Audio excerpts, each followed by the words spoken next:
Ron Killings, aka R Truth, is a rapper, actor, and WWE superstar. He has been the WWE 24/7 champion a record number of 54 times. He is the most decorated wrestler in WWE history with 56 title reigns within the company and 66 in his overall career. Along the way, he's developed the love to rap and started building relationships and performed with music legends ranging from Tupac Shakur, Tech Nine, to recent collabs with R&B legend Maya and Joey Badass. We discuss how his going in and out of jail never deterred him from living his dream and how his wrestling career started because of it. Life as a rapper and wrestler ain't easy, and R Truth joins Peaks and Valleys to talk about it right now. They say it is the darkest before the dawn. But what do you do before the dawn comes when all you have is candles and night lights guiding your path until morning, until your sight is restored and you can see your way out, your way through, your way to the other side. You push with all your might until the day breaks and your victory comes. This is Peaks and Valleys with TK Trinidad. All right, folks, I am super excited. He is a rapper and actor, WWE superstar. Please welcome Ron Killings, aka R Truth. How are you doing? Good. How you doing? Good, good, good. First off, I am, like I said, I'm just like so happy that you're on the show because you just have an amazing journey that I really want people to understand beyond, the WWE superstar life. So Right. let's kind of get in it. Is there a time in your life where stuff wasn't going right and, you had to take a moment and pause and, reflect and then kind of keep going? Is there a moment like that you can recall? Oh, definitely. And see, the thing about my career and what I'm doing now, and I'm people typically see me always happy, always smiling, always just. I bring that energy with me. You know what I'm saying? Mm-hmm. God has filled me with that energy. That I can attract people, and they like they. It's almost like it energizes them.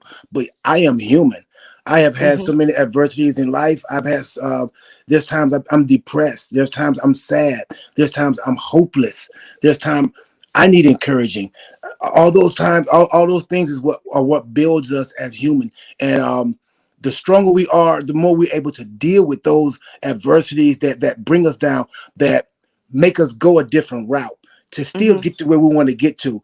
Anything you like, the universe is so powerful. Anything you want, you desire, you manifest, you can have it. But you're going to go through some things to get it. You know what I'm saying? Anything worth having is worth going through the hard shakes to get it. People see me as they see me. I am the WWE superstar R Truth. Ron Killings, R Truth. There's just not too much of a difference from these two people. Mm-hmm. I met a guy named Jack Crockett in a halfway house, and that was the first time I was what I like to call a willing vessel. I Mm-hmm. was at a point in my life where I sold the drugs, but I justified the reason. I came from a good background, a very good background, Right. upraising. My mom brought me up in. I came up in church, Baptist holiness. So I know right from wrong. We all know that. But Mm-hmm. coming up in the hood, I would say I wouldn't even call it peer pressure. I would just call it just being at that age to where we're curious, and we're curiosity. When I say curiosity kills the cat, it does. Mm-hmm. It can kill your. It can kill your inner being. It can kill your. Um, it can kill your ambition. It can kill your drive. It can kill your. It can throw you off track and get you somewhere else. I Mm-hmm. sold drugs and thought I could do that for the rest of my life. That was just my mentality. I Right. thought that's how I was going to, I remember my mama telling me, you can't be selling drugs. I'm hearing you selling drugs. I'm telling my mom, I'm getting money from elsewhere. You know what I'm saying? Oh, somebody just gave me money. Oh, this guy just gave me a car. Yeah, right. Okay, so whatever. But my mentality was I was going to sell drugs forever because I was a rapper then. I was rapping. I was opening up for people like Chubb Rock, Tracy Spencer, Kwame, Digital Underground. I was going to Jack the Mm-hmm. Rapper conventions. I was paying for myself to get studio time. I was the rapper. I had dancers. I had to pay for the outfits. I had to pay Mm-hmm. for the limos. You know what I'm saying? I was doing this way back when. That's how I met the pictures you can see with me and Tupac Shakur or Easy or Sinbad back then or Evander Holyfield and Right. all these people. So, but I was selling drugs. That was my justification of that. I'm selling drugs to Mm, get to where I want to be this big rap star. You know what I'm saying? I want to be able to take care of my mom, take care of my family. And that I was justifying the reason to sell drugs. Well, that wasn't the route God wanted me to go, or it could have been the route that I had to go to learn what I've known now. I got jammed up. I went to jail on many occasions. And those many occasions, like going through adversities, there's things you have to learn from that. right. You getting that time to be filled, to be suited up, I call it. You know what I'm saying? For what else life has to throw at you. But Hmm. going through my hardship, going in and out of jail, when I got my big time, I met a guy named Jack Crockett. And me and some CEOs, when I was locked up, my sister sent my pictures to keep me inspired, to keep me motivated, to keep my spirits up. I had Hmm. pictures with all those celebrities that I was telling you about. So in jail, I was considered the celebrity. But I had people that had life sentences. I'm talking about like Right. real, like people that had like life wasn't getting out no more. I had those people like God was putting people around me and people was talking to me. I was taking it in because I was still hitting that brick wall in life. I was still hitting that brick wall. I was still in the same places I was getting doing the shit that was giving me the same results. Negative. Right. I wasn't going nowhere. I'm just in a hamster wheel spinning, spinning, spinning. It wasn't me. You know what I'm saying? It never was me. But I got caught up in that. You know what I'm saying? I got caught up in that. Well, me and the CEOs was like, man, you're not supposed to be here. Um, Hmm. you look at these pictures, man. You're inspiring the people. Like, we're gonna find somebody that's gonna invest money in you. You're gonna become a big rapper, and you can give us a job, and we don't have to work here in jailhouses no more. And Oh, okay. Gotcha. that was our plan. And like this Hmm. is like crazy because I was going and working out with all the inmates and people were going to sleep. I would go to the gym. They would take me to the gym and work out. That's how I was able to stay in shape. And I'm Hmm. performing for the inmates. Well, I caught the eye of Jack Crockett. And that time, he was the senior cameraman for WCW. They had sold Hmm. the thing to Ted Turner. So he saw me, liked me, thought I was very entertaining, funny, all that. And the deputies talked to him. And I was like, hey, this guy named Jack Crockett want to talk to you. And they told me who he was. They own Crockett Park and all the things here in Charlotte, the Charlotte Knights baseball team. And I'm Hmm. like, okay, cool. So me and him talked, and he's like, I like to give you a job when you get out. Me, with the mentality I had, I thought the motherfucker may cut his grass or something. You know what I'm saying? He's like, I want to give you a job when you get out. That's my mentality now.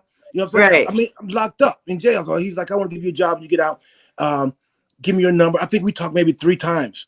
Well, it was 6 more months before I got out. I got out, gave him a call, and that was the first time he introduced professional wrestling to me. And so I'm Okay. thinking like professional wrestling. I'm like, man, I don't want to wrestle. I just want you to give me this money so I can put in the studio, man, and Go go make do. these hits. He said, you know what? He said, God told me to give back to you, but it wasn't money. He saying, when you're ready when you taste the blood, you let me know. And he kept saying, when you taste it, you let me know. Well, Trinidad, I went out and just kept hitting that brick wall. It wasn't what I wanted. I wanted to do Right. things my way. So then I started like, you know what I'm saying? I dope at robbing. Like I was doing some street shit. You know what I'm saying? Like I turned robbing into a job. You know what I'm saying? Like So, was there any point, like either in jail or the times that you did go to jail, where, um, like you were gonna just quit because you were doing it for a purpose? Not to say it's justifiable, but was for a there any purpose, point where yes. you were just like, I'm not gonna do this anymore? Maybe rapping is not for me. Maybe that this stuff is not for me, and I need to do something else because I keep getting caught. No, never one time did I think like that. That rapping wasn't for me. It wasn't that. Hmm. I lost sight. I got caught up and I lost sight of what you know. What I'm saying? I wasn't educated enough in Hmm. every aspect of everything that I was trying to get to. But what I was doing, I was caught up in that. Like I told you, I thought I could do this forever. I'm Right. like doing this forever because it was working for me. I was able to help my mom out. I was able to pay bills. I was able to go to the studio. I was able to pay for everything. So I'm like, this was like my deal. But Crockett told Hmm. me that, like, he said, it wasn't for me to give you money because I think you're gonna do the same thing you've been doing. You've had money, you've made money, and he was right. And he said, when you're ready to do it, he said, let me know. 2 more years, 2 more years of me, what I call hitting the brick wall, doing the shit that's giving me the same shitty results. You know what I'm saying? And sometimes you got Hmm. to, you have to change it up. I changed it up. I became a willing vessel. After going back and forth, jail, back and forth, I cut the people I used to hang with the loose. I stopped Mm-hmm. going to places I used to go to, the surroundings. I just changed so many things in my life. And I was like, you know what? I ain't gonna sell nothing. I'm not even selling an aspirin or a bufferin. I ain't selling shit. I'm not doing no more street shit. I'm not. I called Jack Crockett. He came and picked me up, took me out to eat the Bennigans.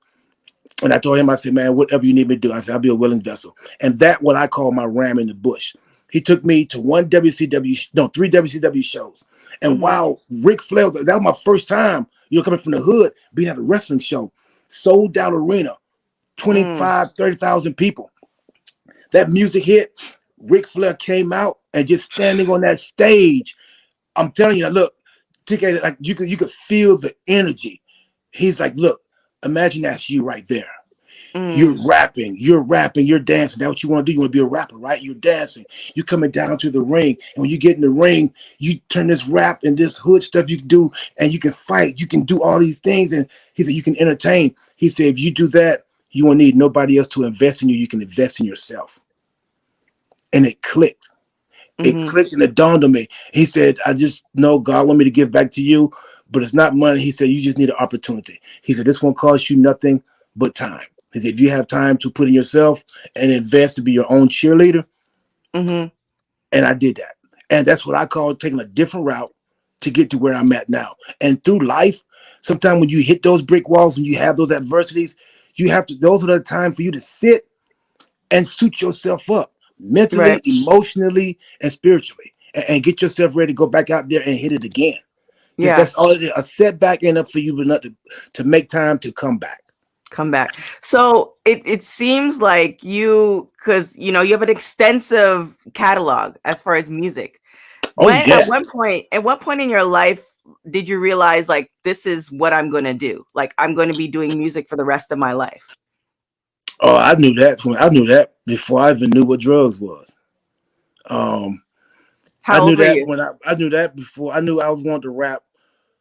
First time I heard Eric B and Rakim. Okay. First time I heard Kumo D, Big Daddy Kane, Will Smith, Girls That Number Trouble. That's when I knew I wanted to do music then. It was just learning the routes. There's Mhm. routes you take in life to get to where you want. There's routes you take with any career, anything you want to do industry wise. There's a route you have to take to become a lawyer, become a doctor, to become. You have to go those routes. So to Right. become where I'm at with the music, I mean, I was in those places where the music was at. I knew that's what Mhm. I wanted to do, and especially seeing people was making a career and a living and being able to bless themselves and other people with it. I was all Right. in. Yes. Yeah, so because the thing is with the entertainment, like, for instance, for like a lawyer, the path is kind of, the same. You go to school, then you go to some more school, then you take the bar. With entertainment, it seems like you could speak to five different people, and this is including wrestling. You could speak to five different people, it's gonna be five different paths. So Five different paths. throughout the career with, with music and in wrestling, has Right. there ever been a time where like you were just like, man, this is because it doesn't seem like it to me, but I just want to hear it from you. Like, has there ever been a time where it's just like, man, this is some hard, like maybe I should do something else.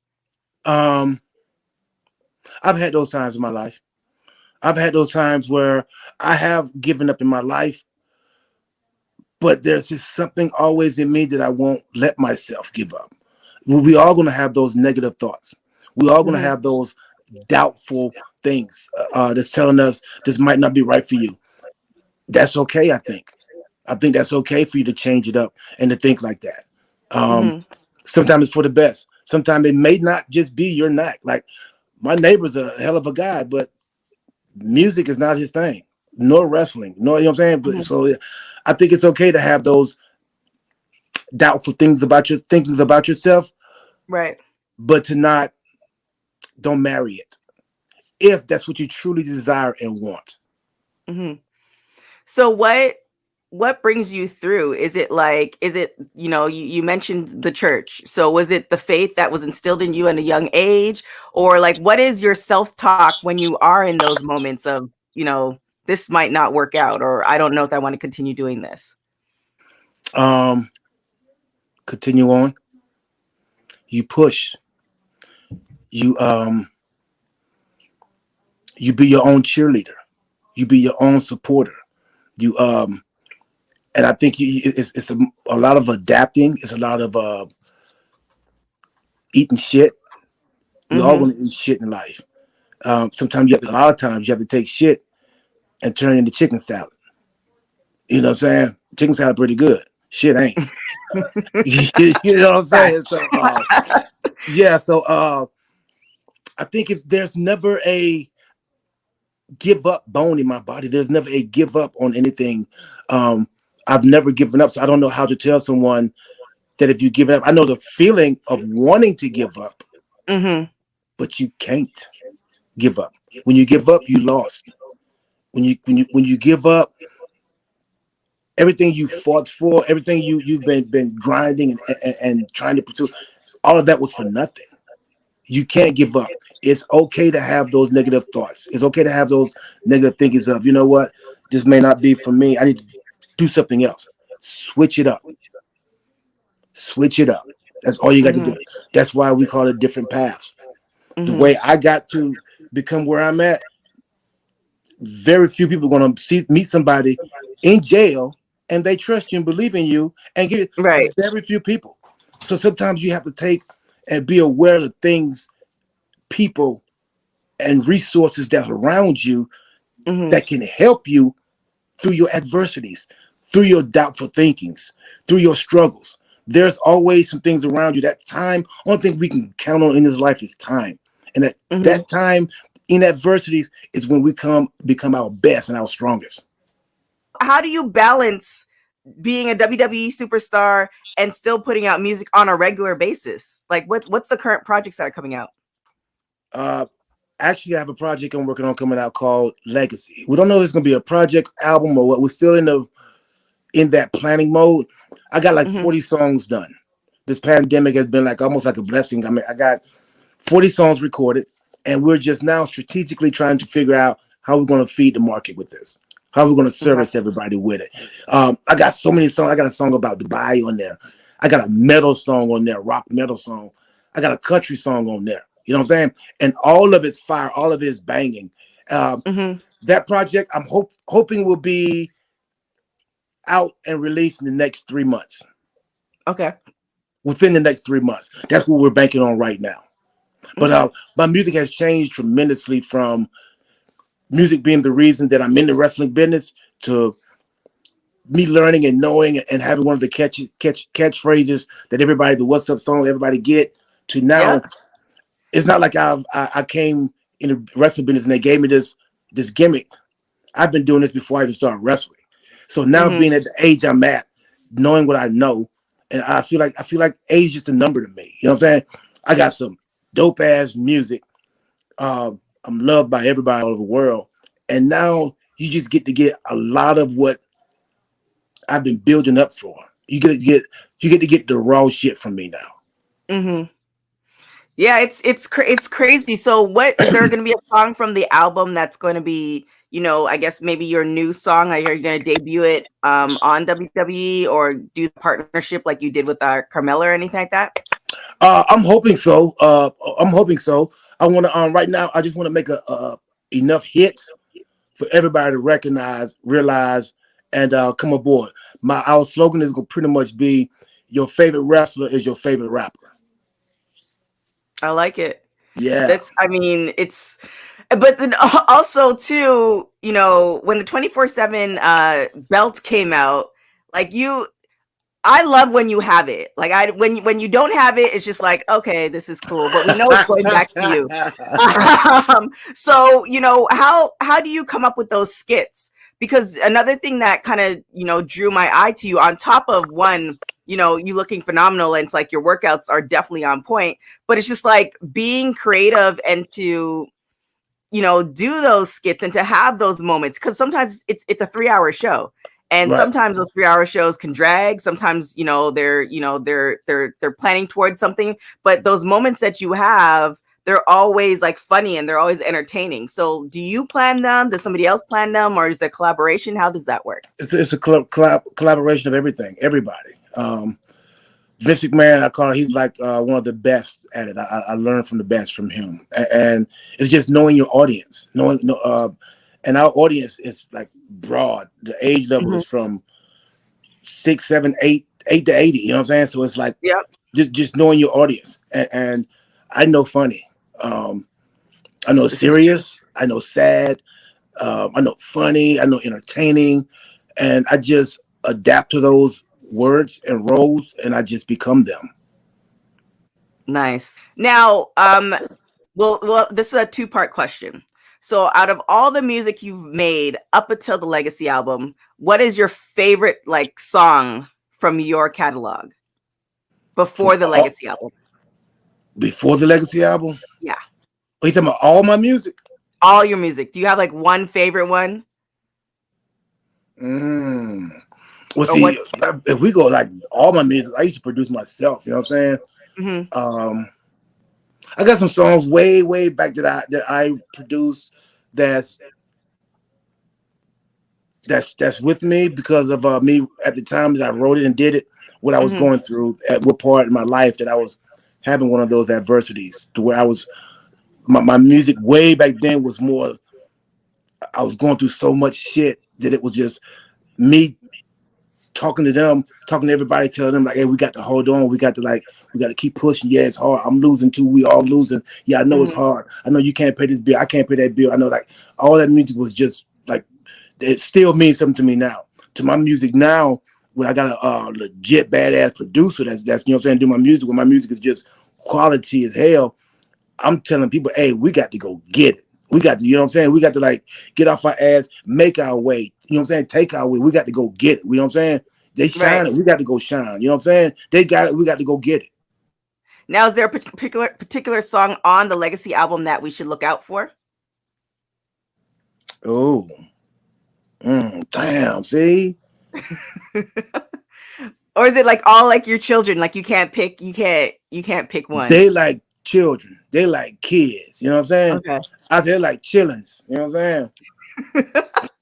And Yeah. so, okay, so definitely y'all be on the lookout for that. And then one final question. What would you say to somebody who, because it's life, we all go through peaks and valleys, we all go through these ups and downs. So somebody who's experiencing, that valley, or somebody who's, experiencing adversity, what in one sentence, what would you say to encourage them?